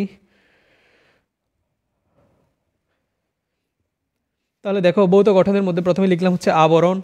এরপরে আচ্ছা কমেন্ট, এর আগে প্রশ্নের কমেন্ট কে কে করছে একটু দেখি।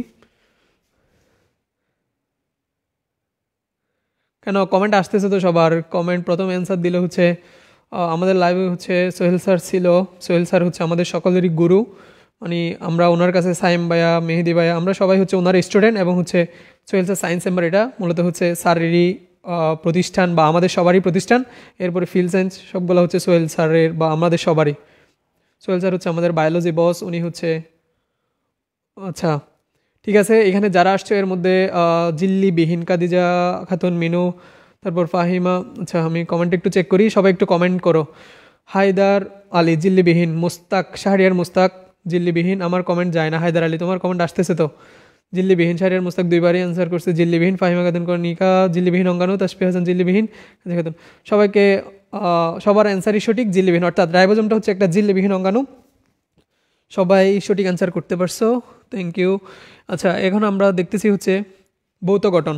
ভৌত গঠনটা খেয়াল করো, আমরা প্লাস্টিড পড়তেছি, প্লাস্টিডের ভৌত গঠনের দিকে যাচ্ছি। বোর্ডের লেখার ঠিক মতো দেখা যাচ্ছে নাকি আবার সেটিং ইয়ে হয়ে গেছে, নড়বড় হয়ে গেছে? সবাই একটু কমেন্টে জানাও ঠিক মতো সব কিছু শোনা যাচ্ছে কিনা এবং দেখা যাচ্ছে কিনা।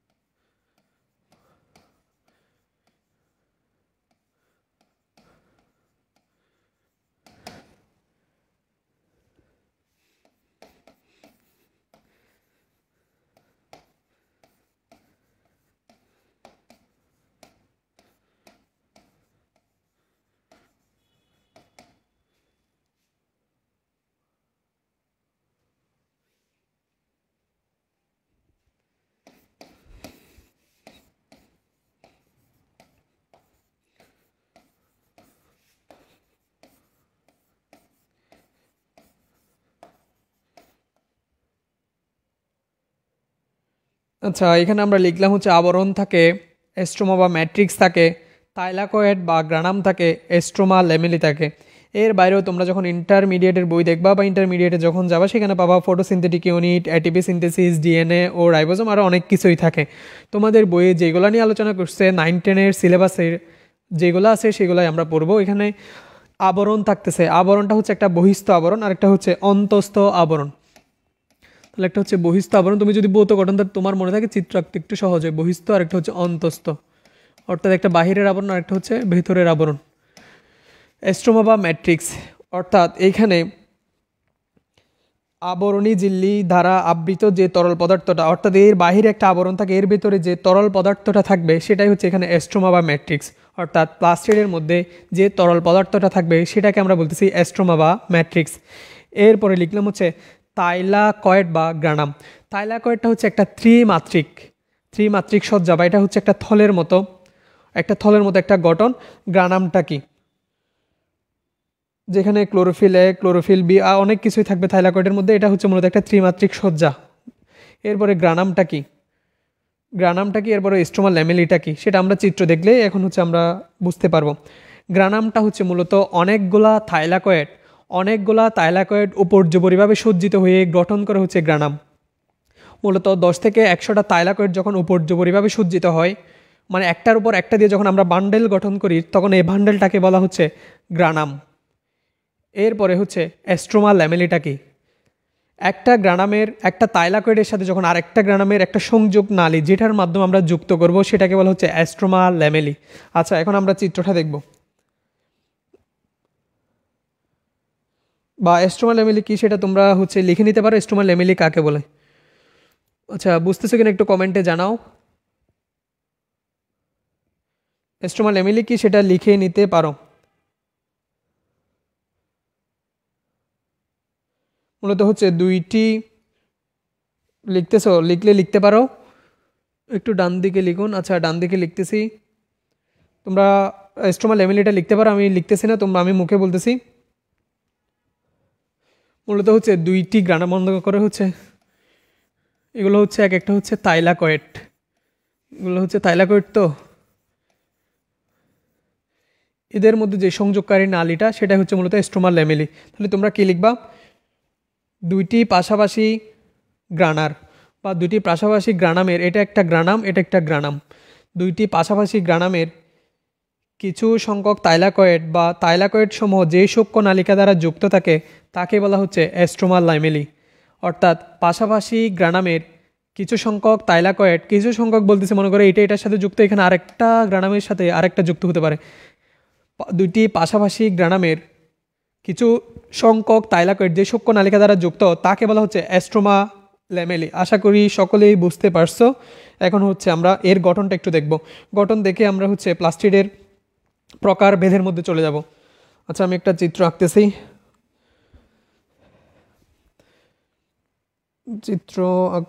চিত্র কোন কালারের মধ্যে ইয়ে করবো? আচ্ছা, এটার মধ্যে এঁকে ফেলি।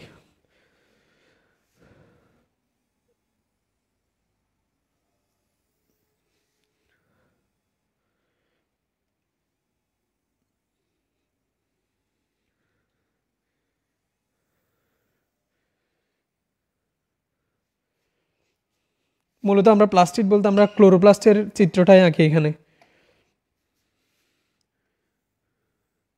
আমি পয়সার মতো বা চাকতির মতো যেগুলো আঁকতেছি সেগুলো হচ্ছে থাইলাকয়েড, এগুলো হচ্ছে থাইলাকয়েড।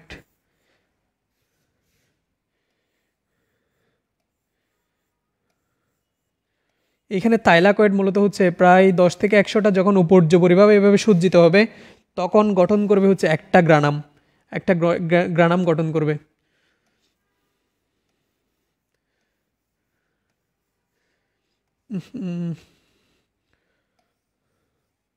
মূলত গ্রানামটা হচ্ছে এক বচন, গ্রানা মানে হচ্ছে বহু বচন। একটা ক্লোরোপ্লাস্টের মধ্যে 40 থেকে 60টা গ্রানাম থাকতে পারে, বা 40 থেকে 60টা গ্রানা থাকে। দেখো,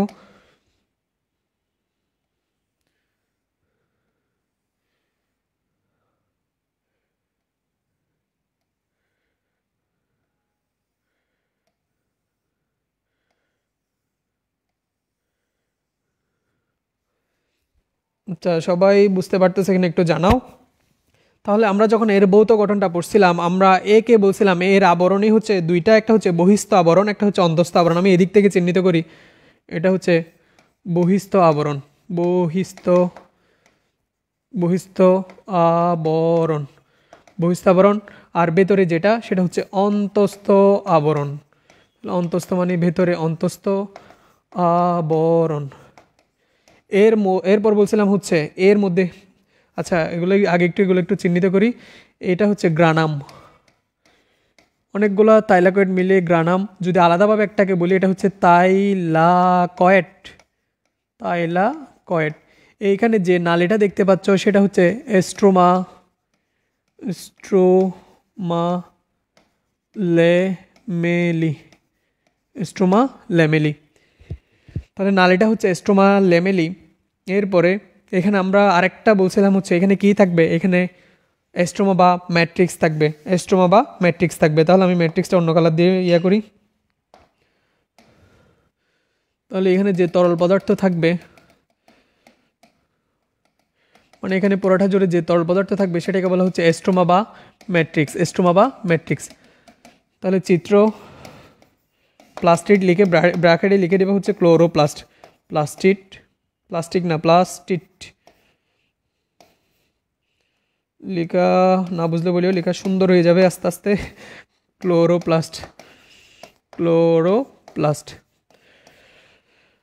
আচ্ছা, তোমাকে পরীক্ষা বলতে পারে হচ্ছে প্লাস্টিডের স্বচিহ্নিত চিত্র আঁকো। চিহ্নিত মানে হচ্ছে চিত্রটা আঁকবা, এরপর এটাকে চিহ্নিত করবা। তোমাকে যখন ব্যাখ্যা করতে বলবে তুমি ব্যাখ্যাও পারবা যদি এগুলো বুঝে থাকো। বা আমি সব কিছু ভেঙে ভেঙে বলে দিচ্ছি আবরণী কী থাকে। তাহলে আবরণীকে তুমি দুইটা ভাগে ভাগ করবা, একটা বহিস্থ আবরণী আর একটা হচ্ছে অন্তস্থ আবরণী। প্লাস্টিকের মধ্যে যে তরল পদার্থ থাকবে সেটাকে বলা হচ্ছে স্ট্রোমা বা ম্যাট্রিক্স। এরপর এখানের মধ্যে দেখবো হচ্ছে পয়সার মতো বা চাকতির মতো কিছু গোলাকারে, কিছু হচ্ছে চাকতির মতো বা পয়সার মতো যে ইয়াগুলো দেখতে পাবা সেগুলোকে বলা হচ্ছে থাইলাকয়েড। এই থাইলাকয়েডগুলা অনেকগুলা উপর্যপরিভাবে সজ্জিত হয়ে গঠন করে হচ্ছে একটা গ্রানাম। এরকম মাইটোকন্ড্রিয়াতে প্রায় 40 থেকে 60টা গ্রানা থাকে। গ্রানামের বহুবচন হচ্ছে গ্রানা। 40 থেকে 60টা থাকে হচ্ছে কি গ্রানা থাকে। 10 থেকে 100টা থাইলাকয়েড মিলে গঠন করে একটা গ্রানাম। 40 থেকে 60টা থাকে টোটাল হচ্ছে ক্লোরোপ্লাস্টে, অর্থাৎ টোটাল এই ক্লোরোপ্লাস্টের মধ্যে 40 থেকে 60টা এরকম গ্রানাম থাকে। আচ্ছা, এরপরে হচ্ছে আর কি বললাম, এখানে যে নালীটা থাকে অর্থাৎ দুইটা পাশাপাশি গ্রানামের মধ্যে যে থাইলাকয়েড থাকে, থাইলাকয়েডটা যে নালীর মাধ্যমে যুক্ত তাকে বলা হচ্ছে স্ট্রোমা ল্যামেলি। অনেক বই বলা আছে হচ্ছে স্ট্রোমা ল্যামেলিকে যখন তুমি কাট সেকশন করবা এর মধ্যেও থাইলাকয়েড পাবা। কিন্তু তোমরা আপাতত এতটুকুই জেনে রাখো, আমরা থাইলাকয়েডটা কোথায় পাবো, থাইলাকয়েডটা গ্রানামের মধ্যে পাবো, বা গ্রানামটা গঠিত হচ্ছে থাইলাকয়েড নিয়ে। আশা করি সবাই এতটুকু বুঝতে পারছো। সবাই হচ্ছে একটু জানাও বুঝতে পারছো কিনা। আচ্ছা, মুস্তাক শাহরির একটা কোয়েশ্চেন হচ্ছে, স্যার গ্রানাম আর গ্রানার মধ্যে পার্থক্যটা কি? মুস্তাক শাহরি, আর গ্রানাম বলতে বোঝায় হচ্ছে এক বচন, গ্রানা মানে হচ্ছে বহু বচন। অর্থাৎ তুমি পোড়াটাকে এই পোড়া একটা ইয়াটাকে বলবা হচ্ছে গ্রানাম। এরকম অনেকগুলা গ্রানাম যখন হয়ে যাচ্ছে তখন সেটাকে বলতেছে গ্রানা। মূলত গ্রানাম আর গ্রানার মধ্যে কোনো পার্থক্য না, একটা হচ্ছে এক বচন, একটা হচ্ছে বহু বচন। সবাই বুঝতে পারছো কিনা? আর কোনো কোয়েশ্চেন আছে কিনা একটু হচ্ছে জানাও। আচ্ছা, আসমাউল হোসনারও সেম কোয়েশ্চেন, বহু বচন কি গ্রানাম নাকি গ্রানা? যেটা যেটা শেষে আযুক্ত, গ্রানাটা হচ্ছে বহু বচন, গ্রানামটা হচ্ছে এক বচন। তোমরা এখানে এক বচন বহু বচন গোলাই ফেলতেছে, কারণ হচ্ছে অনেকগুলা থাইলাকয়েড যুক্ত হচ্ছে গঠন করতেছে একটা গ্রানাম। এরকম অনেকগুলা গ্রানাম নিয়ে গঠিত হচ্ছে গ্রানা। গ্রানাম আর গ্রানার মধ্যে পার্থক্যটা কি? এটা নিয়ে বইয়ের মধ্যে তোমাদের বইয়ে অনেক কনফিউশন করছে। আচ্ছা, ডানে লিখুন, ডানে লিখার চেষ্টা করতেছি। আচ্ছা, সবাই বুঝতে পারতেছে কিনা? আর হচ্ছে কোনো কোয়েশ্চেন থাকলে একটু জানাও। এখন কয় মিনিট? আচ্ছা, ঠিক আছে। এরপরে পার্থক্য আমরা হচ্ছে প্লাস্টিডের যে প্রকারভেদটা পড়বো, এরপরে প্রকারভেদের পরে আজকের ক্লাসটা শেষ করব। প্রকারভেদটা অনেক বেশি ইম্পর্টেন্ট, কারণ প্লাস্টিড 3 নম্বরে যদি প্লাস্টিডের চিহ্নিত চিত্র আসে, এরপর আসে হচ্ছে প্লাস্টিডের প্রকারভেদ আলোচনা করো বা প্লাস্টিডের তুলনামূলক আলোচনা লিখো। আশা করি সবাই এতটুকু বুঝতে পারছে। এখন আমরা প্লাস্টিডের প্রকারভেদের মধ্যে যাব।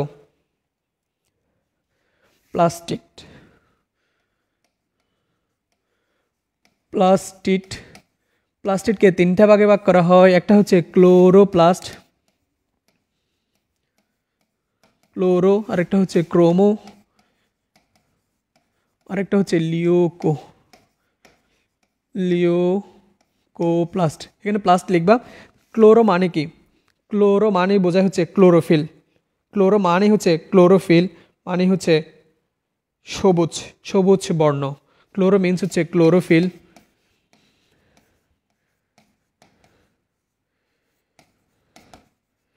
ক্লোরোফিল মানে হচ্ছে সবুজ বর্ণ। পরীক্ষায় যদি আসে ক্লোরোপ্লাস্ট কাকে বলে, তাহলে সবুজ বর্ণ ধারণকারী প্লাস্টিডকে বলা হচ্ছে ক্লোরোপ্লাস্ট। সবুজ বর্ণ ধারণকারী প্লাস্টিডকে বলা হচ্ছে ক্লোরোপ্লাস্ট। ক্লোরোপ্লাস্টকে বলা হয় কোষের রান্নাঘর। এটা তোমরা মনে রাখতে পারো, প্লাস্টিকের মধ্যে কোনটাকে কোষের রান্নাঘর বলা হয়? প্লাস্টিককে কোষের রান্নাঘর বলা হয়, কারণ এখানের মধ্যে সালোক সংশ্লেষণ হবে, উদ্ভিদ খাদ্য তৈরি করবে। সালোক সংশ্লেষণ হলেই মূলত উদ্ভিদ গ্লুকোজ বা শর্করা জাতীয় খাদ্যটা তৈরি করতে পারে। সেই জন্য এই ক্লোরোপ্লাস্টকে বলা হয় হচ্ছে কোষের রান্নাঘর। ক্রোমোপ্লাস্ট, ক্রোম মিন্স হচ্ছে রঞ্জক, রঞ্জক। তাহলে রঞ্জক পদার্থ ধারণকারী প্লাস্টিককে বলা হচ্ছে ক্রোমোপ্লাস্ট। তোমরা সংজ্ঞাগুলো লিখে নিতে পারো। ক্রোমোপ্লাস্ট কাকে বলা হয়? তাহলে রঞ্জক পদার্থ ধারণকারী প্লাস্টিককে বলা হচ্ছে লিউকোপ্লাস্ট। সরি, রঞ্জক পদার্থ ধারণকারী প্লাস্টিককে বলা হচ্ছে ক্রোমোপ্লাস্ট। এরপরে লিওকো, লিওকো মিন্স হচ্ছে সাদা, সাদা বা বর্ণহীন, বা বর্ণহীন প্লাস্টিককে লিউকোপ্লাস্ট বলা হয়। সাদা মানে কি আসলে কি বর্ণহীন?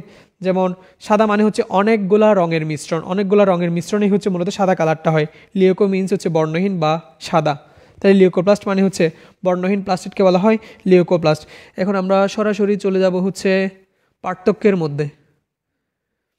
আমরা এখন পার্থক্যের মধ্যে চলে যাব। তোমাদের কোনো কোয়েশ্চেন থাকলে এর মধ্যে করো। আচ্ছা, কোনো কোয়েশ্চেন থাকলে এর মধ্যে কোয়েশ্চেনটা করো।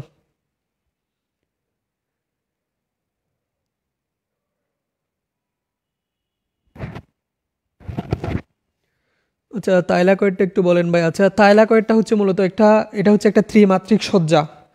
ত্রিমাত্রিক মানে হচ্ছে এখানে আমি যেটা দেখাইছিলাম, তুমি যদি এর অভ্যন্তরীণ গঠনটা দেখো, এটা হচ্ছে একটা ত্রিমাত্রিক সজ্জা। এটার কাজটা কি? Chlorophyll A, chlorophyll B, xanthophyll, carotene এগুলা, তারপর বিভিন্ন এনজাইমগুলোকে ধারণ করে রাখে। আপাতত 9-10 এতটুকু জানলে হবে। এরপরে ইন্টারমিডিয়েটে গেলে তো এগুলো নিয়ে অনেক পড়বা, এরপর আস্তে আস্তে এগুলো নিয়ে জানতে থাকবা, কিন্তু আপাতত এতটুকু জানলেই হবে। থাইলাকয়েড। আচ্ছা, এরপরে যাচ্ছি, এরপর আমরা পার্থক্যের মধ্যে চলে যাব। এর মধ্যে কারো কোনো কোয়েশ্চেন থাকলে একটু কাইন্ডলি কোয়েশ্চেনগুলো করো।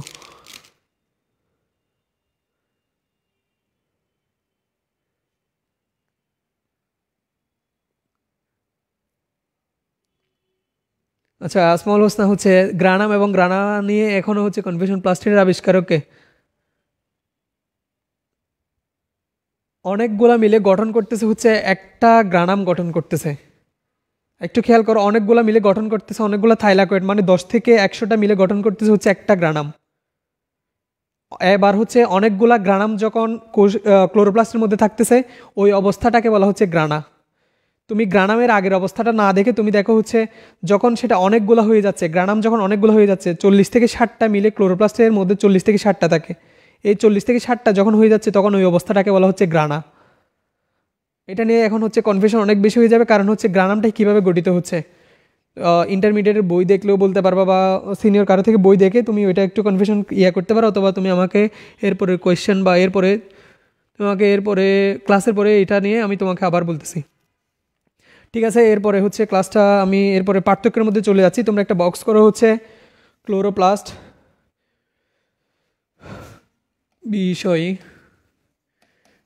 বিষয়, এটা হচ্ছে ক্রোমো, আরেকটা হচ্ছে লিওকোপ্লাস্ট। পার্থক্য আকারে পড়লে তোমার তুলনামূলক আলোচনা আসুক, যেভাবে আসুক তুমি আশা করি পরীক্ষায় লিখতে পারবা। তো সবাই এটা একটু লিখো।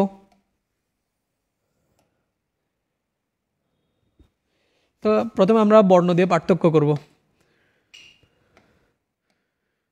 বর্ণ, তাহলে ক্লোরোপ্লাস্টটা কেমন? ক্লোরোপ্লাস্টের বর্ণ হচ্ছে সবুজ, ক্রোমোপ্লাস্ট হচ্ছে রঙিন, লিওকো মানে হচ্ছে বর্ণহীন। তাহলে আমরা 1 নাম্বার পয়েন্ট পেয়ে গেছি। সবাই লিখে ঠিক মতো দেখতে পাচ্ছ কিনা একটু কমেন্ট করো। এরপরে অবস্থান,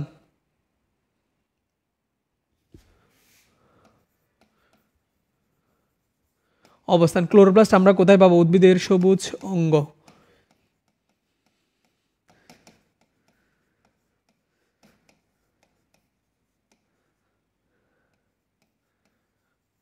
পাতা,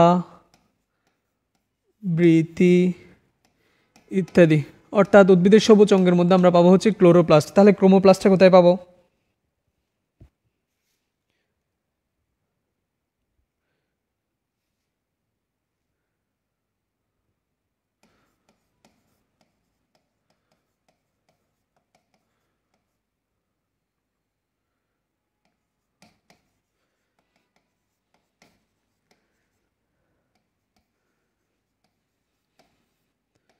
পাপড়ি। সবাই ঠিকমতো দেখতে পাচ্ছ কিনা একটু কমেন্টে জানাও।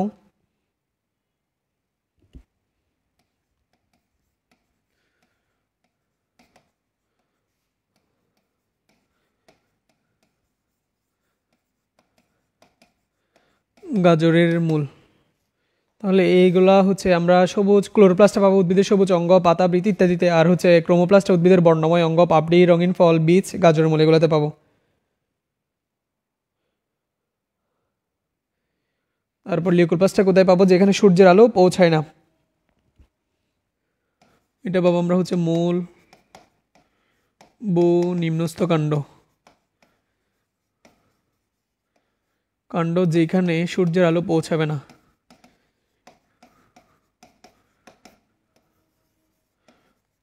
আলো পৌঁছায় না, অর্থাৎ লেখা বুঝতে না পারলে বলি আমি মুখে বলে দিচ্ছি। প্রথমে আমরা পার্থক্য করলাম, প্রথম পার্থক্যটা করলাম হচ্ছে বর্ণের ভিত্তিতে। বর্ণের ভিত্তিতে ক্লোরোপ্লাস্টটা হচ্ছে সবুজ, ক্রোমোপ্লাস্টটা রঙিন, লিউকোপ্লাস্টটা বর্ণহীন। এরপর আমরা অবস্থানের ভিত্তিতে পার্থক্য করলাম। অবস্থান আমরা ক্লোরোপ্লাস্টটা জানি হচ্ছে ক্লোরোপ্লাস্ট কোথায় পাবো? উদ্ভিদের সবুজ অঙ্গ, পাতা, বৃতি ইত্যাদির মধ্যে। ক্রোমোপ্লাস্টটা কোথায় পাবো? উদ্ভিদের বর্ণময় অঙ্গ, পাপড়ি, রঙিন ফল, বীজ, গাজরের মূল এগুলোর মধ্যে। গাজরের মূলটা একটু খেয়াল করে এমসিকিউতে এটা চলে আসে। আমরা জানি মূলের মধ্যে থাকে হচ্ছে লিউকোপ্লাস্ট, কিন্তু গাজরের মূলের মধ্যে থাকে কি? ক্রোমোপ্লাস্ট, যেহেতু এটা রঙিন। এরপরে দেখা হচ্ছে মূল, নিম্নস্থ কাণ্ড যেখানে সূর্যের আলো পৌঁছায় না, সেখানে থাকবে হচ্ছে লিউকোপ্লাস্ট। আচ্ছা, এরপরে লেখা হচ্ছে রঞ্জক পদার্থ। রঞ্জকের ভিত্তিতে আমরা একে পার্থক্য করতে পারি।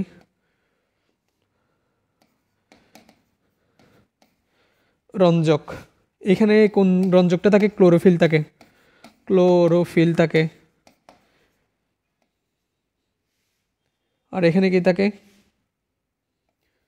ক্যারোটিন, জ্যান্থোফিল, ফাইকোসায়ানিন,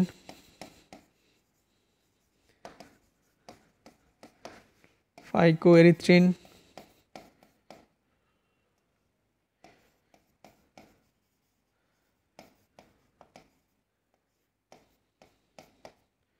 ফাইকোবিলিন,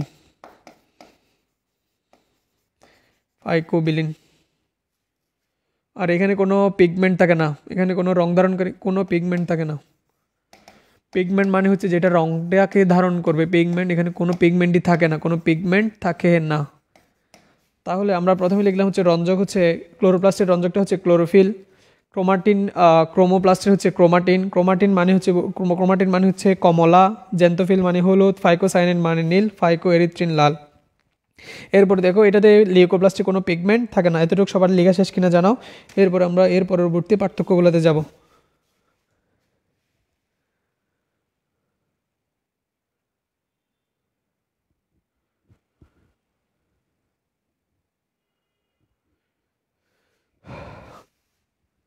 আচ্ছা, যারা আছো সবাই হচ্ছে ঠিকমতো দেখতে পাচ্ছ কিনা বা বুঝতে পারতেছো কিনা একটু জানাও। এরপরে লিখো উৎপত্তি।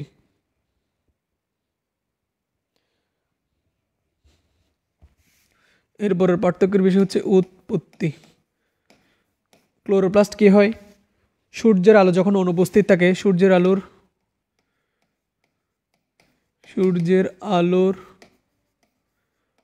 অনুপস্থিতিতে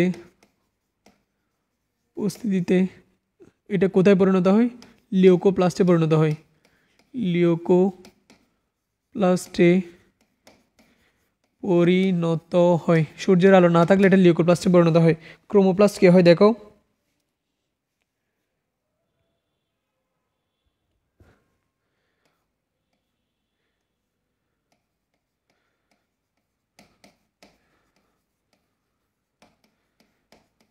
সূর্যালোকের উপস্থিতিতে এটা হচ্ছে ক্লোরোপ্লাস্টে পরিণত হয়। ক্লোরোপ্লাস্টে, ক্লোরোপ্লাস্টটা হচ্ছে সূর্যের আলো না থাকলে সেটা লিউকোপ্লাস্টে চলে যায়, আর ক্রোমোপ্লাস্টটা সূর্যের আলো থাকলে সেটা পরিণত হয় হচ্ছে ক্লোরোপ্লাস্টে। এরপরে দেখো হচ্ছে এরপরে দেখো হচ্ছে লিউকোপ্লাস্ট। সূর্যের আলোর, আচ্ছা ওইদিকে তো যেতেও পারতেছে না। সূর্যের আলোর উপস্থিতিতে, সূর্যের আলোর উপস্থিতিতে ক্রোমো ও লিউকোপ্লাস্টে পরিণত হয়। লিউকোপ্লাস্টে পরিণত হয়, লিউকোপ্লাস্টে। আচ্ছা এগুলা লিউকোপ্লাস্টে কেন?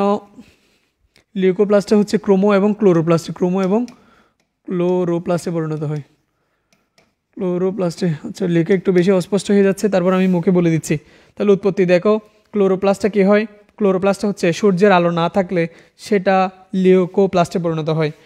এরপরে লিখলাম হচ্ছে ক্রোমোপ্লাস্ট। ক্রোমোপ্লাস্ট কী হয়?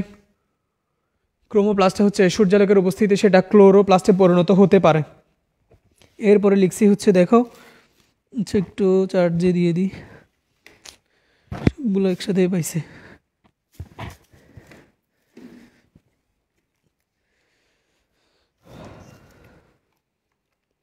এরপরে লিখছি হচ্ছে লিউকোপ্লাস্ট। লিউকোপ্লাস্টটা কী হয় খেয়াল করো,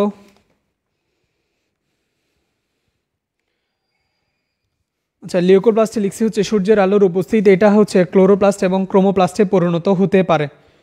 এরপরে লিখো হচ্ছে কাচ। কাচ, কোনটার কাজ কি? কাজটা একটু অন্য কালার দিয়ে লিখি। প্রথমে লেখা হচ্ছে ক্লোরোপ্লাস্টের কাজ কি। আচ্ছা ক্লোরোপ্লাস্টের কি কাজ যদি কেউ জানো আমাকে একটু কমেন্টে জানো, ক্লোরোপ্লাস্টের কাজটা কি? ক্লোরোপ্লাস্টের কাজটা কি?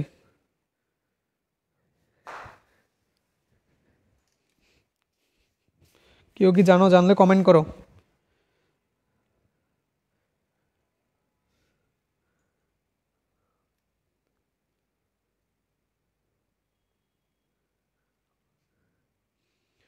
কাজী জোয়াইরিয়ান আছে, খাদ্য তৈরি করা। আচ্ছা ভেরি গুড, খাদ্য তৈরি করা। তাহলে ক্লোরোপ্লাস্টের কাজ হচ্ছে সালোক সংশ্লেষণের মাধ্যমে, সালোক সংশ্লেষণের মাধ্যমে, সংশ্লেষণ এর মাধ্যমে খাদ্য তৈরি করা, এর মাধ্যমে খাদ্য তৈরি করা। আমরা বলছিলাম হচ্ছে ক্লোরোপ্লাস্টকে কোষের রান্নাঘর বলা হয়।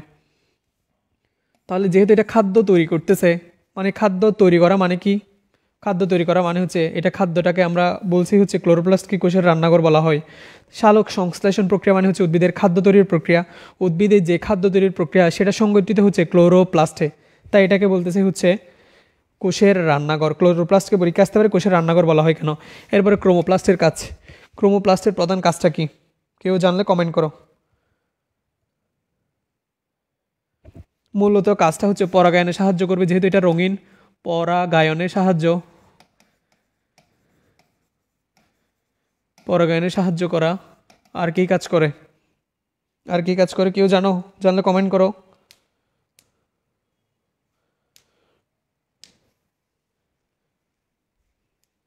আর হচ্ছে এটা পরাগায়নে সাহায্য করা মানে হচ্ছে এটা কীটপতঙ্গকে আকর্ষণ করবে, এটাও লিখতে পারো। ফল এবং বীজের বিস্তারের জন্য কীটপতঙ্গকে আকর্ষণ করা ক্রোমোপ্লাস্টের কাজ। আমি প্রধান প্রধান কাজটা বলে যাচ্ছি। আর হচ্ছে লিউকোপ্লাস্টের প্রধান কাজ হচ্ছে খাদ্য সঞ্চয় করা, খাদ্য সঞ্চয় করা। আশা করি সবাই লিখতে পারছো। এটার মাধ্যমে আমরা আজকের ক্লাসটা শেষ করব। এর পরবর্তীতে গিয়ে আমরা বাকি অঙ্গাণুগুলো একটা একটা আলোচনা করার চেষ্টা করব। আচ্ছা, এইটুকুর মধ্যে কারো কোনো কোয়েশ্চেন থাকলে করো, আমি 2 মিনিটের মধ্যে আবার রিভিউ করে আজকের ক্লাসটা এখানে শেষ করব।